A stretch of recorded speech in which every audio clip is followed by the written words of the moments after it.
United Nations framework convention on climate change यानी UNFCCC, ये है हमारा आज का टॉपिक।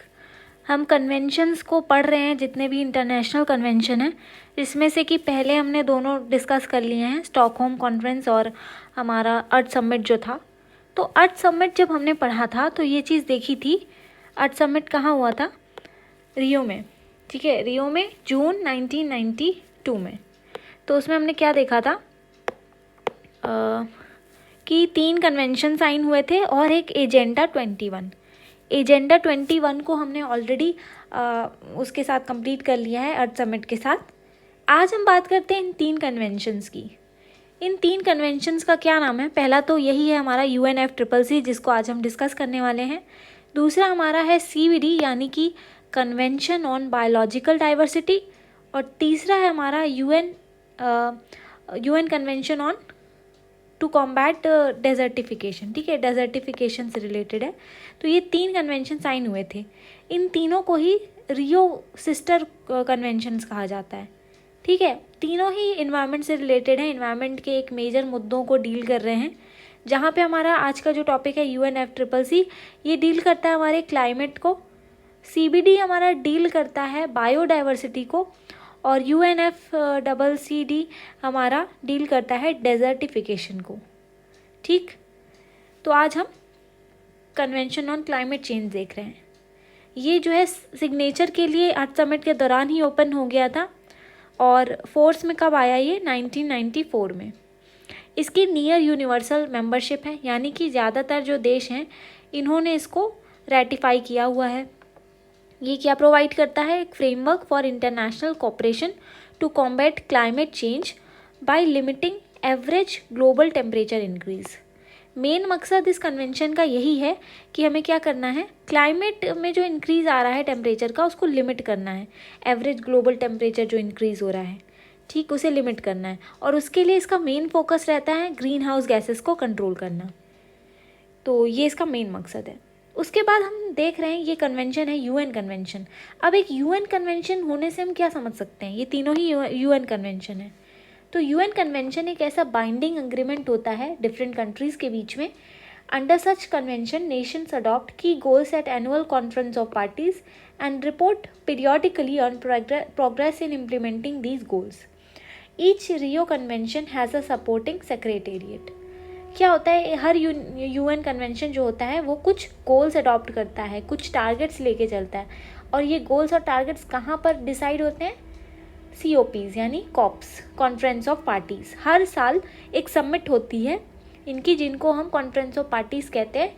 इस पार्टी मीटिंग के दौरान ही ये गोल सेट होते हैं। फिर उसके बाद हर रियो कन्वेंशन का एक सपोर्टिंग सेक्रेटेरिएट होता है जो कि चीज़ों को मैनेज करता है कन्वेंशन की टास्क क्या होता है सेक्रेटेरिएट का? एनुअल जो हमारे कॉन्फ्रेंस होते हैं, कॉन्फ्रेंस ऑफ पार्टीज़, उसको ऑर्गेनाइज़ करना, जिसको जो मेंबर पार्टीज़ हैं उनके जो नेशनल डेलीगेट्स हैं वो अटेंड करते हैं। साथ ही साथ कई सारे ऑब्जर्वर पार्टिसिपेंट्स को भी बुलाया जाता है, ऑर्गेनाइजेशंस को, बिजनेसेस को, सिविल सोसाइटी को। उसके बाद ये गवर्नमेंट्स को हेल्प करता है कि डेटा को अपने रिपोर्ट कर सकें, और टेक्निकल वर्कशॉप भी ऑर्गेनाइज़ करता है। तो ये UN कन्वेंशन की एक खासियत होती है। अब हमने framework convention on climate change के बारे में पढ़ा कि 1994 से फोर्स में आया। फिर ये क्या करता है? क्लाइमेट चेंज को कॉम्बैट करने की कोशिश करता है। कैसे? By limiting average global temperature increase. ठीक है, ग्लोबल टेम्परेचर इंक्रीज को रोकने की कोशिश करता है। अब देखिए मेन मकसद क्या है इसका, कि हम ग्रीन हाउस गैसेस जो हैं उसको स्टेबलाइज करें, एक ऐसे लेवल पर ले आएँ कि अगर टेम्परेचर इंक्रीज़ हो भी रहा है तो इस गति से ना हो, बिल्कुल ही सडन ना हो जाए कि सारी जो चीज़ें, हमारा फूड सिस्टम है या जो भी चीज़ें चल रही हैं वो सब तहस नहस हो जाए। अगर हो भी रहा है इंक्रीज़ तो इस दर से हो कि हमारे जो आसपास का वातावरण है वो उससे क्या हो जाए, अडेप्ट करता हुआ चले। अगर अडेप्ट कर लेगा ना, जैसे हमारा फूड प्रोडक्शन है वो एक पर्टिकुलर टेम्परेचर, एक पर्टिकुलर इन्वायरमेंटल कंडीशंस पे हो रहा है, तो अगर अचानक से कोई चेंज आ जाएगा एकदम से, जैसे 1 डिग्री सेल्सियस या 2 डिग्री सेल्सियस का चेंज आ गया 100 सालों में या 50 सालों में, तो क्या होगा? अडेप्ट नहीं कर पाएगा हमारा फूड सिस्टम, और वो सारे क्रॉप्स क्या हो जाएंगे? नष्ट हो जाएंगे। वहीं अगर ये चेंज आते हैं 2000-3000 सालों में, ठीक है, बहुत लंबे टाइम पीरियड के लिए अगर आते हैं, तो क्या होगा, धीरे धीरे फूड सिस्टम भी इवॉल्व हो जाएंगे, उस तरीके से अडाप्ट कर लेंगे। तो मेन मकसद इसका ये है।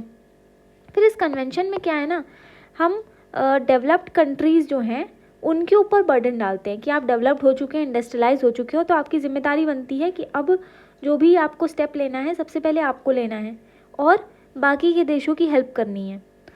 तो एक इसका ऑब्जेक्टिव ये हो गया। फिर उसके बाद क्या हो गया, ये system of grants and loans जो हैं वो बनाता है, फाइनेंस भी प्रोवाइड करता है। अभी हम देखेंगे इसी कन्वेंशन के अंदर कई सारे फंड्स भी बने हुए हैं, वो भी हम देखेंगे, जैसे कि ग्लोबल एनवायरनमेंट फैसिलिटी जो है, तो ये system of grants and loans provide करता है। फिर उसके बाद ये एनेक्स कंट्रीज़ जो होती हैं, ठीक है, उनको ये बताता है कि आप कैसे अपने जो टारगेट्स हैं, जो भी आप अपने कंट्रीज़ में स्टेप्स ले रहे हो, वो सब आप आके रिपोर्ट करोगे। तो ये ऑब्जेक्टिव्स थे। अभी और समझ में आएगा जब हम आगे डिटेल में देखेंगे। फिर अगर इस कन्वेंशन के सेक्रेटेरिएट की बात करें, जैसा कि हमने देखा था हर यूएन कन्वेंशन का एक सेक्रेटेरिएट होता है, तो इसका सेक्रेटेरिएट बनाया गया था, ये यूनाइटेड नेशन से ही की ही एंटिटी है और इसकी नियर यूनिवर्सल मेंबरशिप है। 198 पार्टीज इसकी मेंबर्स हैं। और ये पेरेंट ट्रीटी है किन दो ट्रीटीज़ का, 2015 पेरिस अग्रीमेंट का और 1997 के क्योटो प्रोटोकॉल का। क्योटो प्रोटोकॉल को हम अलग से सेपरेट लेक्चर में डील करने वाले हैं। फ़िलहाल ये समझ लेते हैं कि ये दोनों ही जो अग्रीमेंट हुए थे ये इसी हमारे कन्वेंशन का ही पार्ट है, पेरिस अग्रीमेंट और क्योटो प्रोटोकॉल। पेरिस अग्रीमेंट क्या करता है, ग्लोबल एवरेज टेम्परेचर राइज जो हो रहा है सेंचुरी में, उसको 1.5 डिग्री सेल्सियस या उसके ऊपर जाने से रोकता है, ठीक है। क्योटो प्रोटोकॉल क्या करता है, कुछ गैसेस हैं हमारी ग्रीन हाउस गैसेस, उसके एमिशन कंट्रोल के लिए वर्क करता है। अब जो सेक्रेटेरिएट है इसकी इस्टेब्लिशमेंट 1992 में ही हो गई थी, जब कंट्रीज़ ने फ्रेमवर्क कन्वेंशन को अडॉप्ट किया। इसका सेक्रेटेरिएट पहले जेनेवा में था, लेकिन 1996 में बॉन जर्मनी में इसको शिफ्ट कर दिया गया। तो ये था इसका सेक्रेटेरिएट और मेजर बातें। अब यहाँ पे हम टाइमलाइन की बात करते हैं। जैसा हमने देखा कि कॉन्फ्रेंस ऑफ पार्टीज़ चलती हैं, तो अभी तक इसके 27 जो है वो कॉन्फ्रेंस ऑफ पार्टी COPs हो चुकी हैं। 28 इस साल होगा 2023 में। तो उन सारी ही कॉन्फ्रेंस ऑफ पार्टीज़ में धीरे धीरे करके बहुत सारे इम्पॉर्टेंट डिसीजंस लिए गए।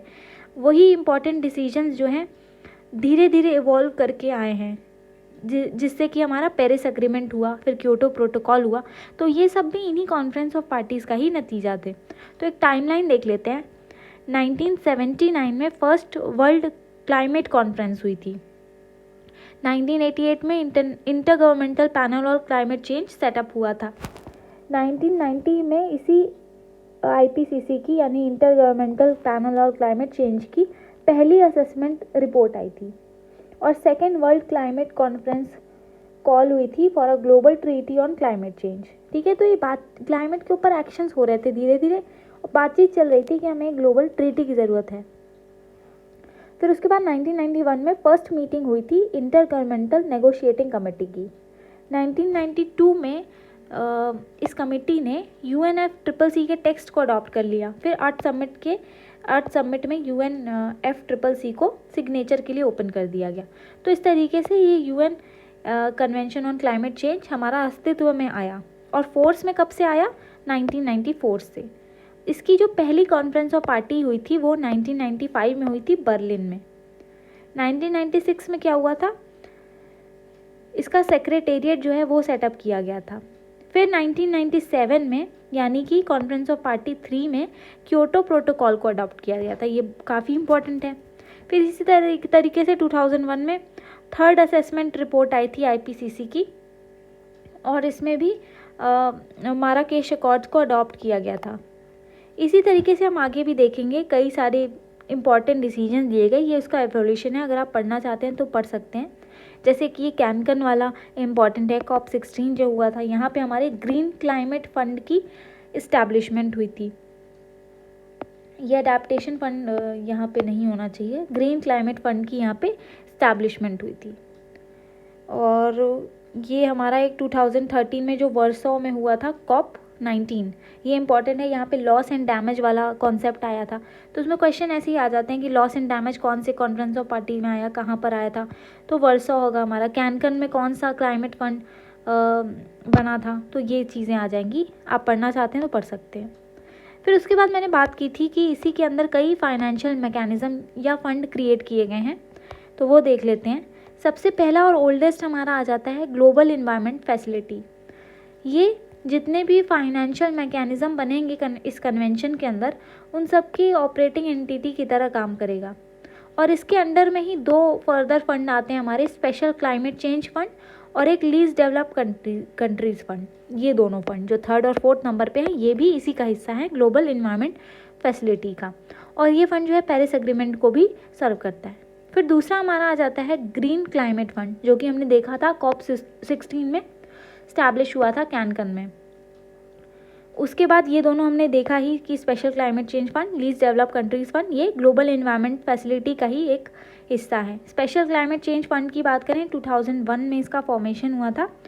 और ये क्या करता है, ऐसे प्रोजेक्ट को फाइनेंस करता है जो adaptation, technology transfer, capacity building, energy, transport, industry, agriculture, forestry, waste management और इकोनॉमिक डाइवर्सिफिकेशन से डील कर रहे होते हैं। लीस्ट डेवलप कंट्री फंड जो है वो COP11 के दौरान आया था, और ये लीस्ट डेवलप कंट्रीज़ जो हैं उनको असिस्ट करता है अपने नेशनल अडेप्टेशन प्रोग्राम को चलाने के लिए। फिर हमारा जो इम्पोर्टेंट फंड आता है वो है अडेप्टेशन फंड। ये 2001 में फॉर्मेशन हुआ था, और ये एक ऐसे प्रोजेक्ट्स को असिस्ट करता है जो कि अडेप्टेशन के पर्पस से होते हैं, ठीक है। और developing finance concrete adaptation projects and programs in developing countries party to the Kyoto protocol that are particularly vulnerable to the adverse effects of climate change. तो ऐसी जो कंट्रीज़ हैं जो कि ख़ास तरीके से जो क्लाइमेट चेंज हो रहा है इसके एडवर्स इफेक्ट से सबसे ज़्यादा प्रभावित हो रही हैं, वहाँ पे जो अडेप्टेशन प्रोजेक्ट्स चल रहे हैं उन सबको फाइनेंस करने का काम करता है। अब अडेप्टेशन फंड में पैसे कहाँ से आ रहे हैं, पहले तो था 2% जो सर्टिफाइड एमिशन रिडक्शन होते थे क्लीन डेवलपमेंट मैकेनिज़्म के अंदर जो क्योटो प्रोटोकॉल में है, तो वहाँ का जो 2% हिस्सा होता था वो इसमें जाता था। लेकिन अब से 2% शेयर असाइन अमाउंट यूनिट और एमिशन रिडक्शन यूनिट इन दोनों जगह से भी आ रहा है। अभी ये नहीं समझ में आ रहा तो ये क्योटो प्रोटोकॉल जब हम करेंगे तो उसमें समझ में आ जाएगा ये क्लीन डेवलपमेंट मैकेनिज़्म क्या है, एमिशन रिडक्शन यूनिट क्या है, सर्टिफाइड एमिशन रिडक्शन क्या है, ये सारे हमारे क्योटो प्रोटोकॉल का हिस्सा है। क्योटो प्रोटोकॉल क्या है हमारा, इसी UNFCCC का हिस्सा है, ठीक है। इसी के अंदर अभी हमें क्योटो पढ़ना है और पेरिस एग्रीमेंट पढ़ना है। क्योटो क्या है, एक प्रोटोकॉल है कि कैसे हम कुछ ग्रीन हाउस गैसेस हैं उनकी एमिशन को हमें कम करना है, किस किस तरीके से चलना है। उसके भी सिमिलर कॉन्फ्रेंस ऑफ पार्टीज़ होती हैं, तो वो हम अपने नेक्स्ट लेक्चर में करेंगे जब क्योटो प्रोटोकॉल को डील करेंगे।